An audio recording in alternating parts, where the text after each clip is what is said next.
What's going on, guys? Nicky, by the way, and today I'm going to break down some options where you can grind at different AP/DP brackets to guide you along your journey. During and fresh off season, I'd highly recommend focusing on potion spots. These spots are okay money, but the AP/DP requirements are low. The spots are easy to grind, and the potions are going to be huge for progress along the way. These spots include Blood Wolves,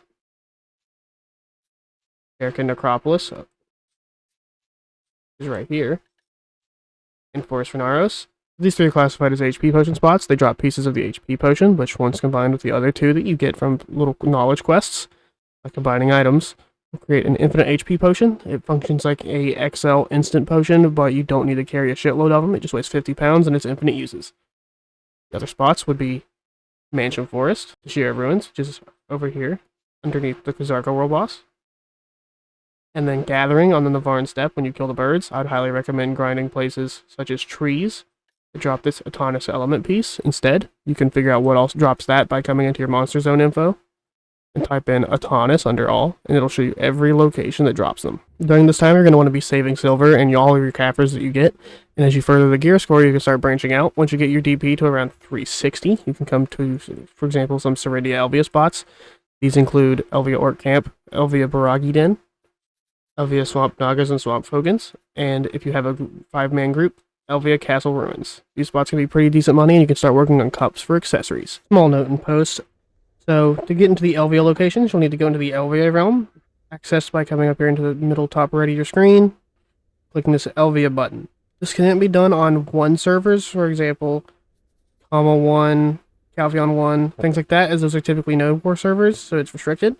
But any other server, you should be able to just go up here, click the Elvia realm button, hit enter, and you'll get this in progress bar. This is taking you into the Elvia realm, so once you get inside, you'll be able to access the Elvia versions and see them on your map. For example,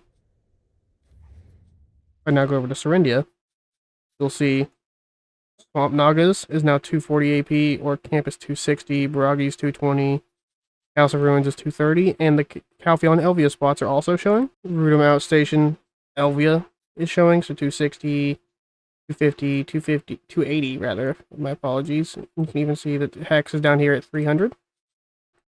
And Quint up here at 310. So that's how you get into the Elvia locations.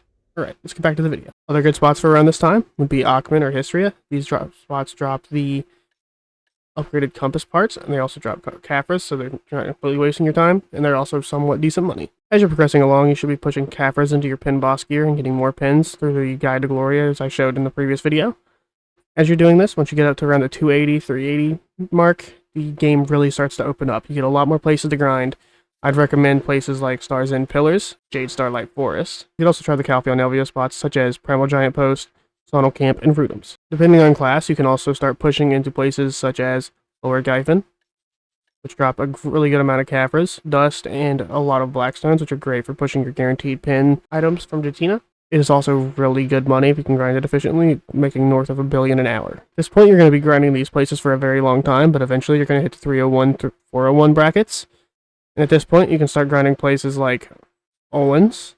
If you have a group of 3, you can grind the Ulukita locations, Israel Highlands, for example, Darkseeker's Retreat, City of the Dead, and Tungrad Ruins. These places will be dropping you pretty good trash. Forgotten Limbo Seals, and for Israel Highlands and Darkseekers, you can start working on the Flame for your boots and Kabua fragments to make your Kabua artifacts. You can also continue grinding Lower Gyphon, as it's just going to get better with the more gear score you have. You can also start pushing into some of the easier Dekia locations, such as Dekia Hystria, Dekia Akhman, Dekia Piliku, and Dekia Sulphur Mine. If you're a determined gambler like myself, you can also go start grinding places like Crypt of Resting Thoughts down here in the Odalia region, or Ash Forest in the Kama region, just south of Star's End. And you can start grinding Debos to enhance your own.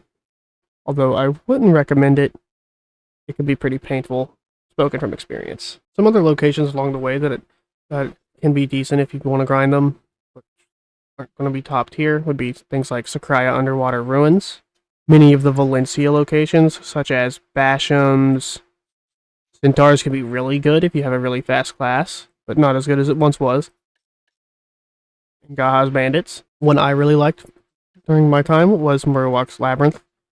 You just kind of sit there and fight bugs. It's really chill as long as you're pretty tanky. You can grind Thordwood if you'd like for Caphras, and you can also begin Spectre's energies and work on your Larzeka armor set. You can grind Turos if you want to start pushing for your Flame of Despair for your Fallen God piece instead of buying it on the marketplace, although I wouldn't recommend it.